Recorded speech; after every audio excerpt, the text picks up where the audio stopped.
Money. Some have it, some don't. Some have mastered it, but most are still chasing it. You may think of money as just numbers and spreadsheets and math, or an equation that needs to be solved. But the real financial decisions are made far away from calculators, around dinner tables with ego, pride, fear, and personal history. The true nature of money is the dance between the cold arithmetic of a spreadsheet and human nature. When it comes to money, we are complicated creatures, and financial success is not so much about how much you know, but how you behave. This video was inspired by Morgan Housel's amazing book, The Psychology of Money. Let's delve into the strange and human side of money.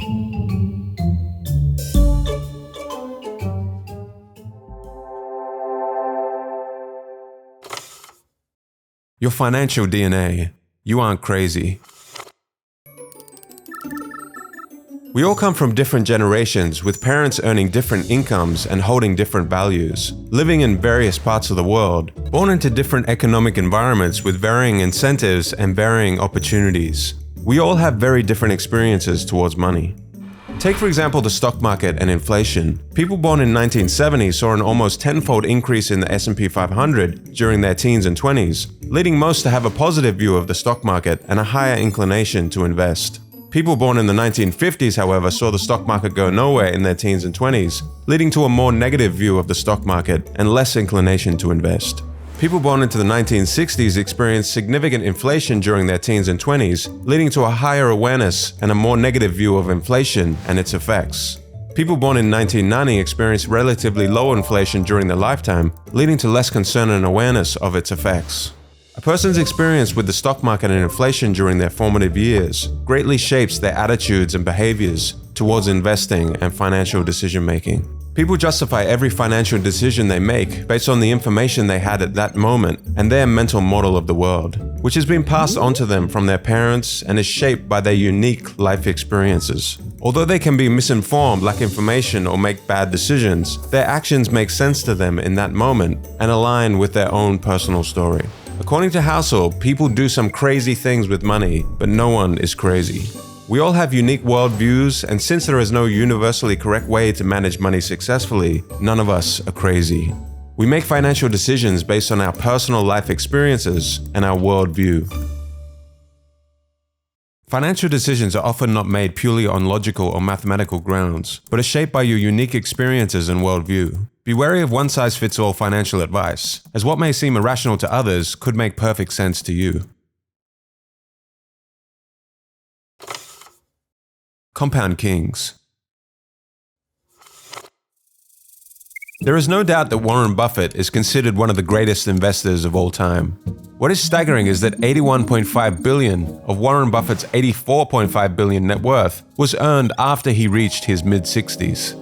Housel explains that few pay enough attention to this simplest fact. Buffett's fortune isn't due to just being a good investor, but being a good investor since he was literally a child. As a result of investing from the early age of 10, Buffett was able to harness the power of compounding. So what is compounding in a nutshell? Let's say you invest $1,000 at an interest rate of 8%. Your initial investment would earn you $80 after 1 year. If you compounded your total of $1,080 at 8% interest the next year, you would now earn $86.4. You've earned money on your initial investment as well as the interest you earned on the principal. An investment compounded over time gains interest not only from the original investment, but also from the interest generated on top of the original investment. The counterintuitive nature of compounding makes many of us not realize how extreme the results can be. Warren Buffett began seriously investing at the age of 10 and had a net worth of $1 million by the age of 30. Let's imagine an alternate reality where Warren Buffett behaved more like most young men in their 20s and used a lot of his early income on traveling and a few nice cars. If he started with a net worth of $25,000 at the age of 30 and retired at 60, but continued to generate the amazing returns that he does of around 22% annually, his net worth today would be around $11.9 million, which is 99.9% less than his actual net worth today of $84.5 billion. Warren Buffett's financial success can be attributed to the financial base he built in his early years and his longevity in investing. His skill is investing, but his secret to success is time and the power of compounding. Consider this from another perspective. The richest investor of all time is Warren Buffett. However, in terms of average returns, he is not the greatest. Jim Simons, for instance, is a hedge fund manager who has compounded money at a staggering 66% annually since 1988. a much higher rate than Buffett. The net worth of Simons, however, is $21 billion, which is 75% less than Buffett's. How is this possible? According to Housel, the reason for this is that Simons wasn't able to find his stride in investing until he was 50 years old, effectively giving him less than half as many years to compound as Buffett. Housel estimates that if he had invested over a time frame as long as Buffett, his net worth today would be 63 quintillion, 900 quadrillion, 781 trillion, 780 billion, 748 million, $160,000. It's important not to underestimate the power of compounding. No matter how counterintuitive the results of compounding may seem, they should never be ignored. People often focus on short-term gains, overlooking the long-term impact of compounding. Understanding and leveraging the power of compounding is crucial for long-term financial success. It's not about making quick high returns, but about consistent long-term growth. Pessimism and money. Optimism is a belief that the odds of a good outcome are in your favor over time, even if there are setbacks along the way. But when it comes to money, we all have a bias towards pessimism that we hold dear in our hearts. Looking back, however, things have generally improved over the years. So what is it about pessimism that we are inclined to embrace rather than optimism? The answer is because good things take time and don't happen overnight. Money is a subject that attracts pessimism for a variety of reasons. Let's start with the fact that money matters to all of us. When we hear about something bad happening in the economy, we're more likely to pay attention. For example, a 40% decline in the stock market over 6 months is likely to attract attention immediately and may even attract government intervention. However, the incremental nature of a 140% gain over 6 years can go largely unnoticed. Every year, 500,000 Americans are saved by the progress of medicine over the last 50 years. Slow progress, however, attracts less attention than quick, sudden losses, such as terrorism, plane crashes, and natural disasters. There are many overnight tragedies, but few overnight miracles. To be practical, we don't have to be pessimistic. Despite setbacks, we can hold on to the belief that over time, the odds of a positive outcome are in our favor. When watching the news highlighting a stock market crash, economic woes, or other money problems, try to remember that things tend to improve over time. Don't let the allure of pessimism cloud your judgment. A balanced reality-based optimism, viewed over a longer time horizon, is often more rational for long-term success and can reveal opportunities you would miss with a pessimistic outlook. 2 forgotten elements. In 1968, there were roughly 300 million high school-age people in the world, and of those 300 million, 300 students attended a small school in Seattle called Lakeside. Lakeside happened to be the only high school in the world at the time that had a professor with the foresight to lease a computer, the Teletype Model 30. This was no ordinary computer. It was advanced for the time, and the type of computer that even graduate students didn't have access to. And for one lucky student at Lakeside, this would change everything. That student was Bill Gates. From 300 million down to 300. So in 1968, there was roughly a 1 in a million chance of being a high school student with access to a computer. Bill Gates and his schoolmate Paul Allen would go on to create Microsoft together. Even as a teenager, Gates showed exceptional intelligence, hard work, and a vision for computers unlike anyone else. But going to Lakeside also gave him a 1 in a million competitive advantage and head start. And Gates is not shy about this. In 2005, he said, "If there had been no Lakeside, there would have been no Microsoft." What is not often mentioned in the early Microsoft story was a third member of this gang of high school computer prodigies, Kent Evans. Just as intelligent, just as visionary, Kent could have very well been one of the founders of Microsoft alongside Gates and Allen. However, that would not happen. A mountaineering accident took Kent's life before he graduated high school. The odds of a high school student being killed in a mountaineering accident are around 1 in a million. Just as the extremely rare stroke of luck would propel Bill Gates and Paul Allen to great success, Kent Evans would experience an extremely rare event with an encounter with what Housel calls the close sibling of luck, risk. Luck and risk are like the winds and the waves that determine the course of a sailboat. The sailor can control the rudder and the sails, but ultimately the direction and speed of the boat are influenced by external factors that cannot be fully predicted or controlled. The pursuit of success is full of twists and turns, and the role luck and risk play in shaping our lives is an important perspective to keep in mind. Understanding that success is a complex combination of factors, including both talent and luck, can help us approach our own financial decisions with greater humility and perspective. Be cautious in attributing your own successes or failures solely to your own actions. Acknowledge the roles of luck and risk. When learning from others, try to emulate broad patterns you encounter as opposed to extreme individual examples that often involve a high degree of luck or risk. These extreme cases are not easily replicable. The key to happiness. People want to become wealthier to make themselves happier, but according to Housel, the key to happiness is the ability to do what you want, when you want, with who you want, for as long as you want. The pursuit of material wealth has led to many people working harder and giving up more control over their time, despite being richer than ever before. However, studies show that having control over your life is the most dependable predictor of positive feelings of well-being, more than your salary, house size, or career prestige.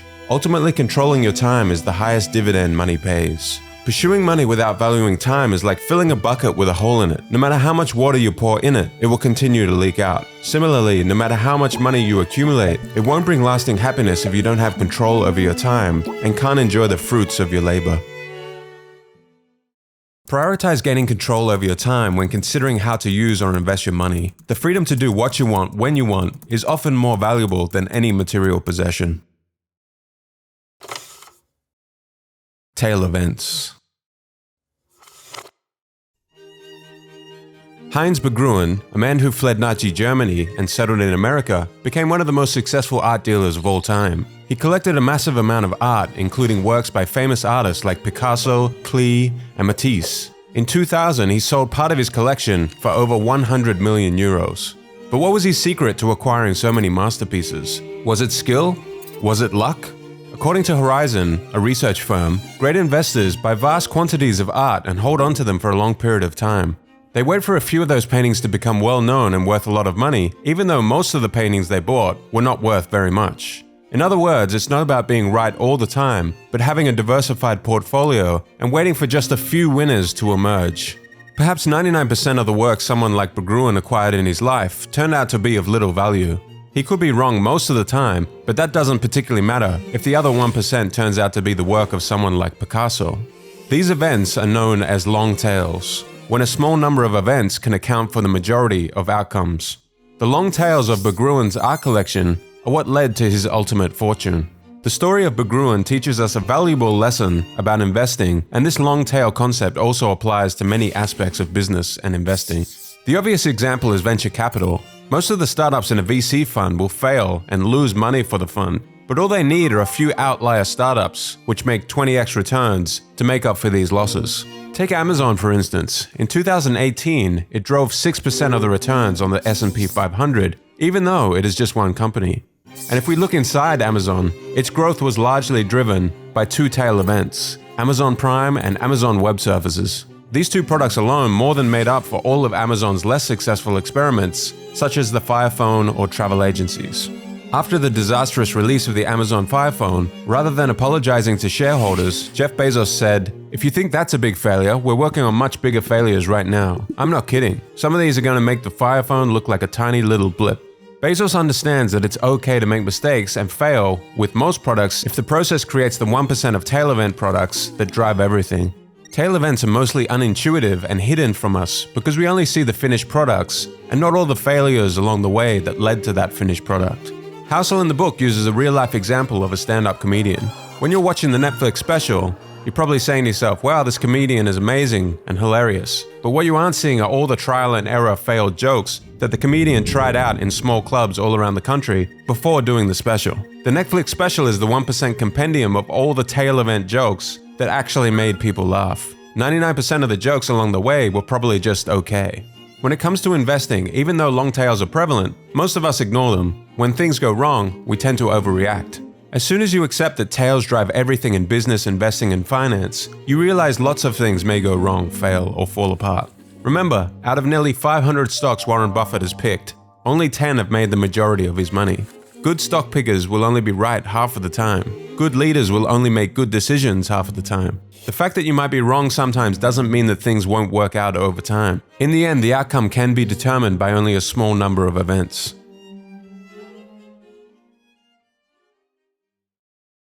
In investing in business, don't sweat frequent failures or average results. Success often hinges on a few major wins or tail events that outweigh your losses. True wealth versus being rich. It's so important to understand the difference between being rich and being wealthy. Richness is about your current income and the things that you own, while wealth is about the financial assets that you have yet to spend. True wealth isn't what you see, but what you don't. It's easy to assume that someone driving a Lamborghini is wealthy, but appearances can be deceiving. In reality, many individuals are living beyond their means and relying on debt to fund their flashy lifestyles. Wealth isn't about the cars you drive, the diamond rings, or the homes you own. It's about those financial assets that you have yet to spend. Accumulating wealth takes self-control and restraint. The diamonds, watches, and first-class upgrades that you decline all contribute to your overall wealth. It's easy to find rich role models who spend lavishly, but true wealth is hidden and therefore harder to imitate. We're conditioned to believe that having money means spending money, but the real key to building wealth is to save and invest the money you have. In fact, the only way to be wealthy is to not spend the money that you do have. The next time you see someone driving a fancy car or living in a big house, remember you can't judge wealth by appearances alone. The true key to wealth is self-control, restraint, building assets, and investing in your future. Aim for long-term financial security by accumulating valuable assets. Rather than equating wealth with material possessions like flashy cars and luxury goods, focus on building true wealth, not just the appearance of being rich. The real price. Imagine you're climbing a mountain with the goal of reaching the peak and admiring the amazing view. Maybe you will get sunshine that day, maybe rain. You may get lost, you may fall and injure yourself. The difficulty of the climb is not always apparent until you're in the thick of it. From the ground looking up, the path to take may seem obvious, but along the way you will certainly need to reassess and change your path to the peak. You are under no illusion, however, that there will be some golden escalator that will safely take you to the peak. You understand before the climb that this uncertainty and risk is just the price you have to pay to get to the top. But when it comes to investing in the stock market, many people think they can avoid the uncertainty and risk and get something for nothing. Housel likens the stock market to getting a new car. If you want to get a new car, you have three options. You can buy a new car, buy a used one, or you can steal one. The new car is a higher price, but the reward is greater. Think of the new car like aiming for 12% returns from the stock market. The used car is cheaper, but also comes with less reward. The used car is a much safer investment, but only returns 4% per year. Stealing a car is like trying to get something for nothing. 99% of people would avoid stealing the car because the consequences outweigh the benefits. However, when it comes to the stock market, people seem to be under the impression that they can take option 3 and steal from the market. They try all kinds of tricks and strategies to get good market returns without paying the price, attempting to sell right before the dip or buy before a boom. Consider, for example, wanting to earn an 11% return over 30 years in preparation for your retirement. From 1950 to 2019, the Dow Jones Industrial Average has returned about 11% per year. Over those 69 years, however, of course, there have been many high highs and low lows. For many, the sight of their investment going up and down can be traumatic, so they try to get in and out quickly without paying the price of volatility and uncertainty over the long term, akin to trying to steal the car. The price you must pay is not just about dollars or cents when investing. It's about accepting the emotions that volatility, fear, and risk can bring. Recognizing that successful investing comes with a price is crucial. The price is not immediately obvious, but you have to pay it, just like you would for any other product. The key is to convince yourself that the market's fee is worth it, and it's an admission fee worth paying. There's no guarantee that it will be, but if you see the admission fee as a fine, you'll never enjoy the experience. Be willing to pay the price once you find it. View market volatility as an admission fee for the potential of higher returns, rather than as a fine for doing something wrong. This mindset will help you stick with your investment strategy for longer time periods and during tough times. Hedonic Treadmills. Enough. No when enough is enough. Become familiar with the concept of hedonic adaptation or the hedonic treadmill. Every time you hit the goal, you keep moving the goalpost further ahead. You need only look at the demise of Bernie Madoff and Gupta, two men who already had everything and were ultra wealthy, but all the money in the world would never have been enough, both resorting to crime to make even more money. The pursuit of wealth and success without a sense of knowing when enough is enough is like climbing a never-ending ladder. No matter how high one climbs, there is always another rung to reach for, and the pursuit can become all-consuming, leading to a lack of happiness and fulfillment. Set a stable goal for what enough means to you. Otherwise, rising expectations will keep you perpetually unsatisfied and prone to needless risks. Be aware of the pitfalls of social comparison. Instead of endlessly comparing yourself to others, focus on what truly brings you happiness and fulfillment.